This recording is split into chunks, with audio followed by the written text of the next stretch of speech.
Hey guys, welcome back to the channel. Continuing with the EP3, we've got I've now got my dial bore gauge now has come, so I can actually measure the bores. With the mileage on the car, I'm predicting that generally it's going to be out of spec, so it'll probably need work to do it, but you never know. So I'm going to crack on taking the other three pistons out. Now I've got a proper bolt, proper socket for it, and what I'll do then is I will pick the camera back up once I've got them out and start setting up the board gauge, and we'll go from there. So I'm going to crack on with it. Right, let's get to it. Okay, I don't know if I'm doing something wrong or something like that, but I've got a vernier and it's pretty accurate, and I've got it set to 86mm, which is obviously the standard bore for a K20 A2. It's tightened really tight on the top, so it won't move. If it does, it's usually 0.01, so at least if I know it moves that much, I can minus or plus it onto the actual bore dial gauge. But I don't know how I'm going to actually video it. Right. Hey guys, so back again, messing around with the EP3. I've got now a proper micrometer, so I've set up my dial bore gauge. I've just measured it, and bad news. So let me switch the camera around.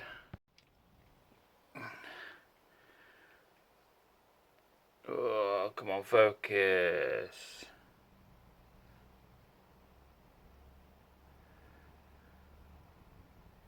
Right, as you can see, it's a thou, the non-thrust side, which is brill, but then when you go to the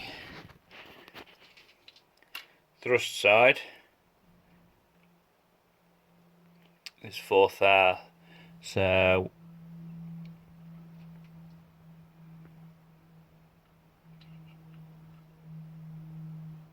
and what's it like further down?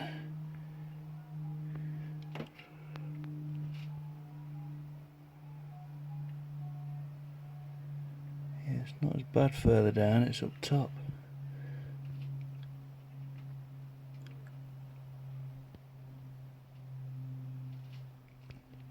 So what's that, 3 thou? Something like that. So I've got manifold off. Just taking the water kind of doodah. Obviously alternators there, and the condenser pump for the aircon is down there as well. I've just took off that main part that runs down that way because it's going to be in the road when I take the engine out. I was going to try and lift the car up and get it as high as I can, and then just drop the subframe with the engine in it, and then kind of roll it out on the on like a sort of not so much skateboard, but like a jack, a bit of wheels. And then obviously once I've got it out, I can take the gearbox off and stick it onto the stand. So yeah, all the wiring, all the looms there. I don't know whether I'm going to have to take the slam panel out and the bumper off and the radiator out to get the engine, because obviously I'm limited with height. I think if I can get the crane close enough to the engine, like here, I think with the amount of lift I'll need to get the engine generally clear, I can always drop the car down as well onto its wheels. I reckon I should be alright, so we'll crack on with it. But it's getting there, it's getting there. As in, if you watched the previous video, I measured the bores, and obviously that way it was 1/1000 of a mil out, but that way, the thrust side, it was 4,000 mil out, so it's obviously it's egging out, sort of ovaling out. Obviously I could put a new set of rings in and it'd probably be not too bad, but with D wanting our car to actually last like another 100,000 miles, then it's it's our baby. So obviously we're going to get the engine, the block actually work done. I spoke to Spoke to a guy at Clockwise Motion. He does all the block work for Motion Motorsports. That's who I rang, who then got me onto Clockwise Motion. He says, yeah, it'd be probably best to thingy, because obviously it won't bore in the new rings very well, and you'll never get as good a seal as you would have with a nice clean round bore. So we're going to do the bore it out. I'm not sure. I think he should be able to bore it out to 86.5. Shouldn't be a problem. I'll speak to him whether he wants us to buy the pistons first before he starts doing the work, because then he can measure the pistons and get like a more of a perfect clearance. Generally, you don't need to. You're usually within spec anyway. If you bores it out to 86.5, because usually the clearance is minus that anyway. So if he's perfect on the bore, then piston clearance should be fine. And then obviously I just need to do the ring gap. But yeah, it's getting along. A bit of hard work. I'm just at the moment I've just been just took the calipers off, cable tied them to the uprights, just so I don't snag on any of the cables, so I don't have to bloody re-bleed them. Obviously I've loosened the two nuts that holds the shock in, the castle nut that's underneath.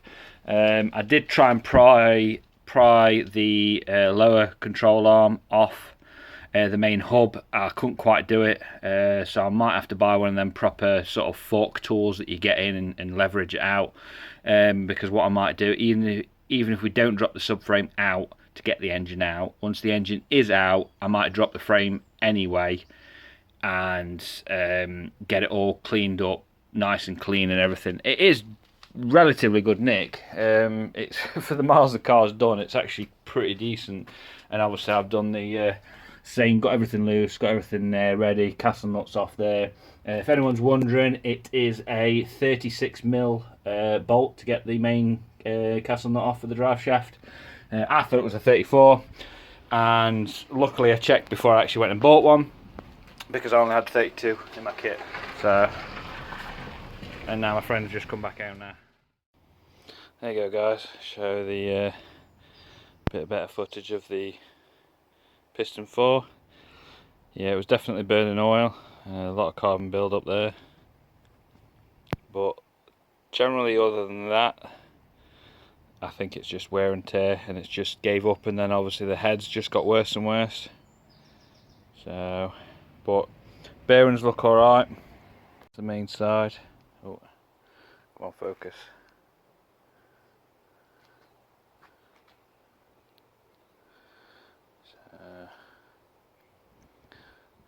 It looks, for 150 odd thousand mile, that looks, yeah, I can't get it to focus any closer. See if I can come in the shade a little. There we go.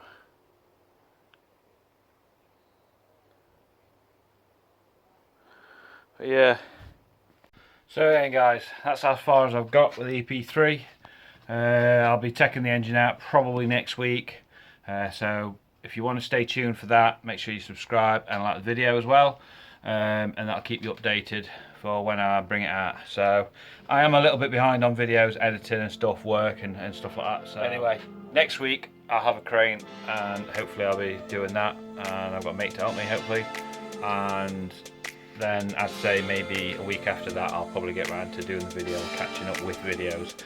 So yeah, so remember, don't forget to subscribe, and I'll catch you in the next one.